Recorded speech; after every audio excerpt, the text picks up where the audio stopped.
Wife and I got into a car accident and I discovered that. Update 4. Hi everyone, welcome back to another Reddit cheating story. Before we start, please hit the subscribe button and click the notification bell so you won't miss another cheating story goes live. God knows how much her therapy is going to cost me, but I will have to pay for it. There is no way to know if her real dad can afford it. And my own therapy will be enough to pay for some shrink's new beach house. Driving home after the meeting, a huge part of me just wanted to end it all. It seemed like the most beneficial solution for everyone but me. Both families could go on pretending about paternity.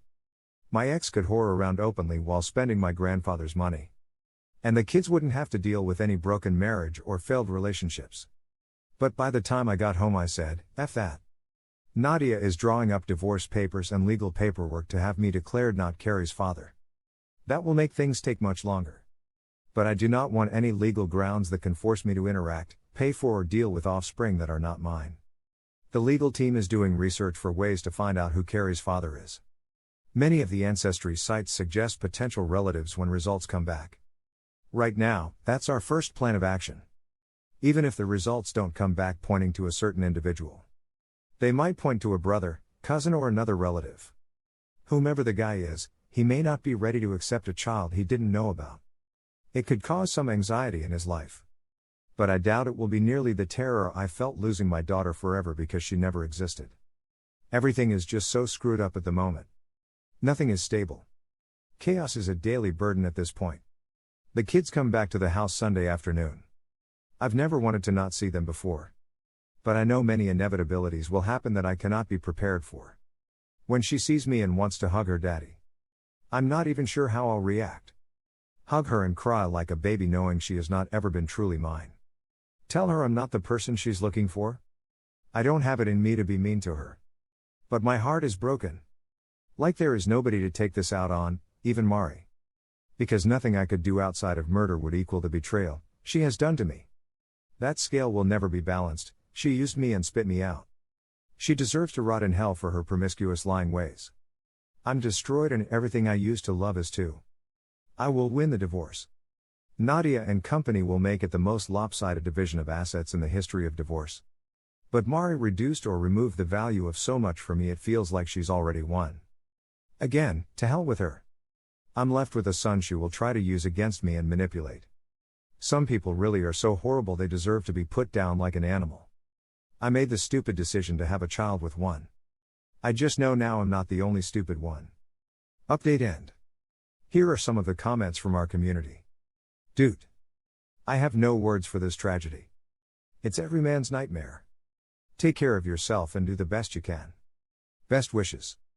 I am so sorry and I have nothing to suggest or advice because your stance is already excellent.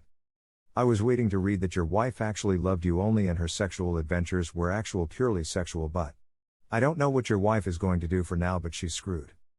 Rebecca is a venom it seems. I have always tried to observe my ex's friend circle to scan out a Rebecca. Fortunately, none of my exes had these pseudo-sexual app empowerment kinda shit around them. Here is the second story. My buddy said he'd kill his wife's AP, I guess he did? Back in circa 2000 I was a US Navy corpsman attached to a Marine Corps infantry unit. We docs are the healthcare providers who are embedded with the Marines acting as paramedics/nurses/moms to the Marines. Every 6 months one of the 4 battalions on our base would deploy routinely to Okinawa and we would leave behind Okinawa widows. We literally got a speech by our company Gunny when we arrived in Okinawa: what happens on this island, stays on this island. I found the speech sickening, but I was 21 and unmarried, so I didn't give it much thought. For those of you who have never served in the US military, adultery is a pretty serious crime as we have our own criminal justice system and the punishment is disproportionately inflicted on the most junior of our ranks. 6 months after our deployment we returned to our sandy base in the desert of Southern California and my buddy discovers that his wife had been cheating on him. Me, my buddy, and his wife were all E4, third-class petty officers, but buddy's wife was sleeping with a Marine Gunny, E7. My buddy was obviously furious.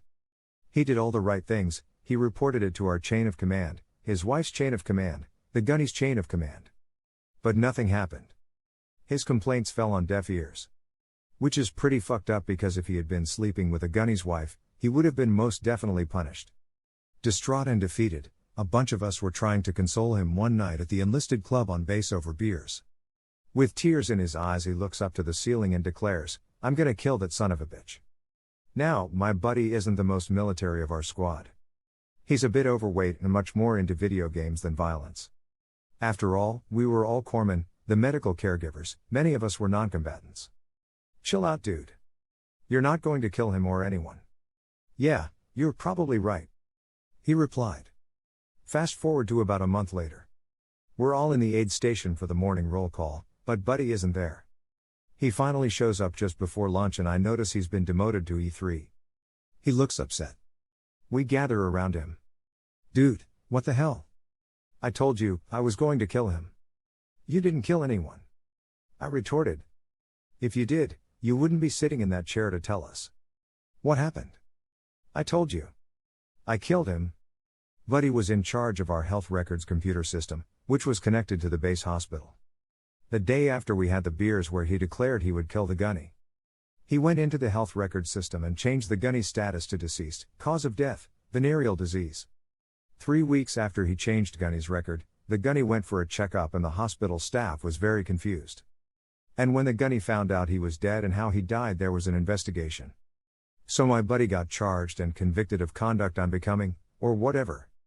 He got demoted a rank, lost half his pay for 6 months, and had extra duty assigned for 6 months. Worth it, he said with a smile. Here are some of the comments from our community.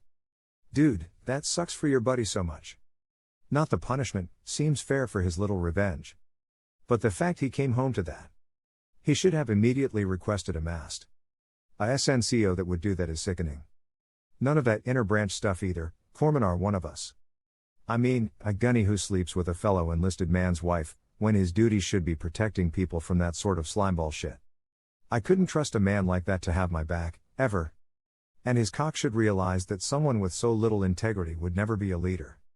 Fucking disappointing. Hold on, you're dead. Would love to have seen the Gunny's face when he was told that. So they think adultery is terrible and is sternly punished, but somehow someone more senior who should be setting a good example and should be held to higher standards, escapes punishment? Here is the third story. I did the pettiest revenge on my cheating ex-wife. I caught my ex-wife cheating a few years ago and during the ensuing argument she said, "Just get your stuff and go, if you're going." Okay, no problem. Next day she goes to work, I take the new TV, fridge, freezer, all my clothes and electronics and the front door, which I had just replaced and it was still outstanding on my credit card. I leave about 5 minutes before she's due home and the neighbors keep an eye on the place until she gets there. As you can imagine, I got a really interesting phone call which I sent to voicemail. About an hour later I got a call from the police. She'd said that I stole the front door. I offered to show the police that it's on my credit card and hasn't been paid for yet, so it's mine. Never went back or spoke to her again, always wondered how she managed with no front door until she got it replaced. Edit, one of her favorite expressions whenever we had a disagreement was, "You know where the door is." This time I definitely did, it was in the back of my van. Here are some of the comments from our community.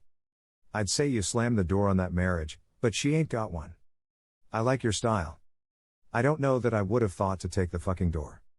Was it just BC it was top of mind since you had just bought it? You get what you fucking deserve. Good for you, man, and really funny compliance.